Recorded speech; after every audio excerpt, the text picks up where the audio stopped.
이렇게 노래를 시작을 했는데 마음이 아픈 게 더 힘들까요? 육체가 아픈 게 더 힘들까요? 마음이라고 생각해요. 저는 마음이 아픈 게 정말 더 힘이 들더라고요. 근데 마음이 아픈 거는 글쎄 그 고통을 뭐라고 표현해야 되나? 하지만 몸이 아파 봐봐. 만사가 귀찮고 늘어지니까 더 마음도 아프단 말이지. 그렇죠. 네, 그래서 우리는 네. 예, 마음의 병도 중요하지만 정말 우리 육체의 병.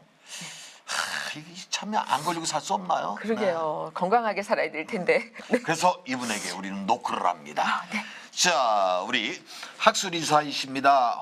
뭐 대한 집속 초우파학회, 대한 성의학회, 직선제 산부인학회 우리 함께 해주실 이혜정 원장님 어서 오세요. 예. 안녕하세요. 이혜정입니다.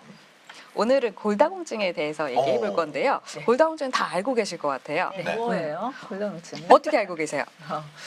뼈가 약해지는 거? 맞아요. 음. 골다공증 한자잖아요. 뼈, 골자에 다공, 구멍이 숭숭숭숭 뚫리는 병입니다. 그래서 뼈가 약해져서 부러지기 쉬운 상태로 돼 있는 걸 골다공증이라고 해요. 그럼 골다공증이 왜 생길까요? 왜 생겨요? 누구한테 많이 생기죠? 어르신들. 맞아요. 네. 그리고 또 어르신 중에서도 여자. 맞아요. 이 골다공증이 생기는 원인은 뼈는 굉장히 활발한 기관이에요. 계속 뼈는 안에서 뼈가 흡수돼서 밖으로 자꾸자꾸 칼슘이 빠져나오고요.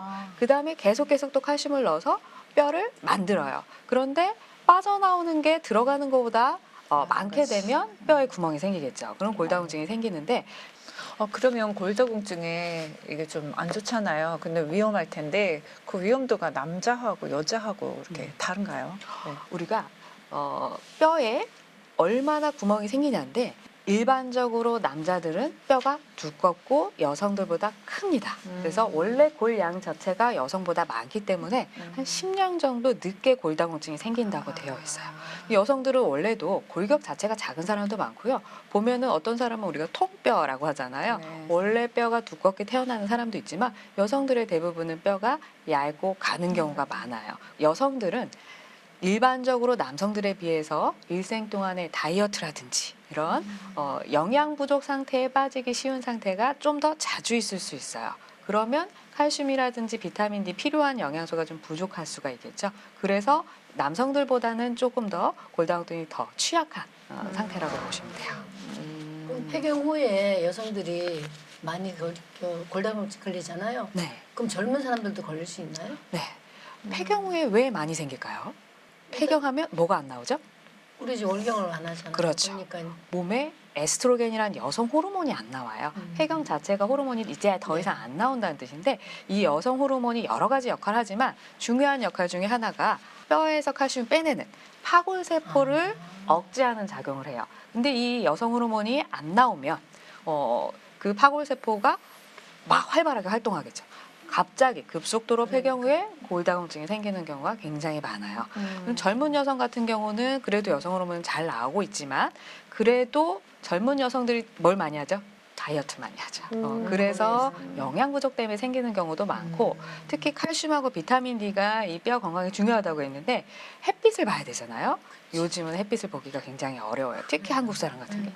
자외선에 의해서 피부에서 만들어지는데요. 선크림 다 바르고 양산도 쓰고 그리고 그늘에만 있고 야외 활동을 하지 않으면 비타민 D가 거의 차 타고 없겠죠. 지하로 들어가서 맞아요. 그래서 하루 동안에 햇빛을 보는 기간이 굉장히 적기도 하고 우리나라도 자외선이 이렇게 많은 나라는 아니거든요. 그래서 검사를 해보면 비타민 D 검사를 요즘 많이 오시고 또 건강검진에서도 비타민 D를 굉장히 많이 검사하고 있는데 충분하다고 나오는 경우가 거의 없어요. 10명 중에 1명, 2명 정도밖에 없고 나머지는 다 부족하거나 아예 결핍 상태인 경우가 많아요. 그래서 그런 생활 환경이나 이런 것 때문에도 젊은 여성에서도 좀 생기기 쉽고 기본적으로 가지고 있는 여러 질병, 내분비 질환, 뭐 당뇨가 있다든지 흡연을 한다든지 알코올 중독이 있어서 또는 만성 간질환 같은 게 있는 경우에는 이런 골다공증에 좀 더 걸리기 쉬운 상태가 되죠. 그래서 왜 이렇게 연세 좀 드신 우리 할머니라든지 아주머니들이 잘 넘어져요. 맞아요. 그 골다공증에 있으면 그 골절이 잘 되는 거예요? 쉬운 맞아요. 거예요? 우리가 아주 단단한 기둥을 부러뜨리는 것보다는 안에가 숭텅숭텅 비어서 흐물흐물한 경우에 부러지기가 쉽죠. 그래서 넘어졌을 경우에 골절이 생기는 경우도 많지만 본인의 체중에 의해서도 척추뼈가 눌려서 생기는 골절도 생길 수가 있고요.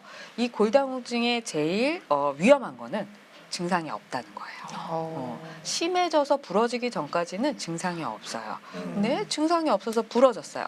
그러면 나이가 든 경우에 뼈가 골다공증이 있으면 문제는 붙지를 않아요. 그러면 어린아이들이나 청소년, 젊은 사람 같은 경우는 일주일이면 붙고 뭐 2주면 붙고 깁스를 뭐 한 달이면 되고 하는데 안 붙으니까 계속 활동 저하량이 생기는 거죠. 그럼 이거 그래서 더 어렵죠. 골다공증에 여성 호르몬제 에스트로겐이라든가 이런 거를 계속 꾸준히 복용하면 효과가 좀 있는 거예요? 훨씬 있죠. 그리고 검사는 어떻게 하는 건지. 검사가 굉장히 쉬워요. 가슴 엑스레이 찍어보셨죠? 그 엑스레이랑 비슷한데 이중 에너지 X선이라는 걸 이용해가지고 찍는데 엑스레이와 촬영 방법이 같고요. 누워서 엑스레이를 한번 찍으면 확인을 할 수가 있고 다른 문제가 있어서 엑스레이를 좀 정확하지 않다 그런 경우에는 CT나 아니면 초음파로도 좀 도움을 받아서 진단을 할 수 있는데 일반적으로 우리가 사용하고 있는 방법은 X선을 이용한 이중 에너지 X선 흡수법, 흡수 개축법을 이용해가지고 촬영을 하고 있어요.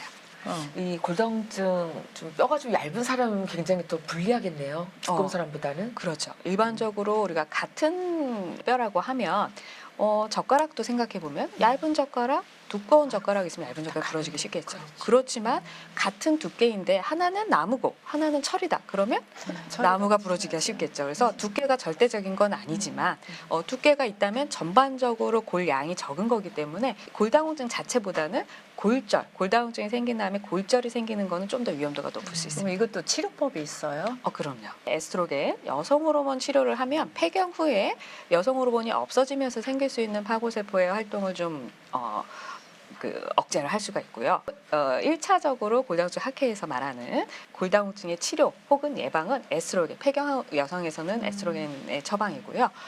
이미 생긴 골다공증을 치료하기 위해서는 그 파고세포를 억제한다든지 아니면 골모세포의 활동을 좀 더 촉진한다든지 해서 뼈를 좀 더 튼튼하게 할 수가 있습니다. 골다공증 치료해야 되겠죠. 누구나 걸린답니다.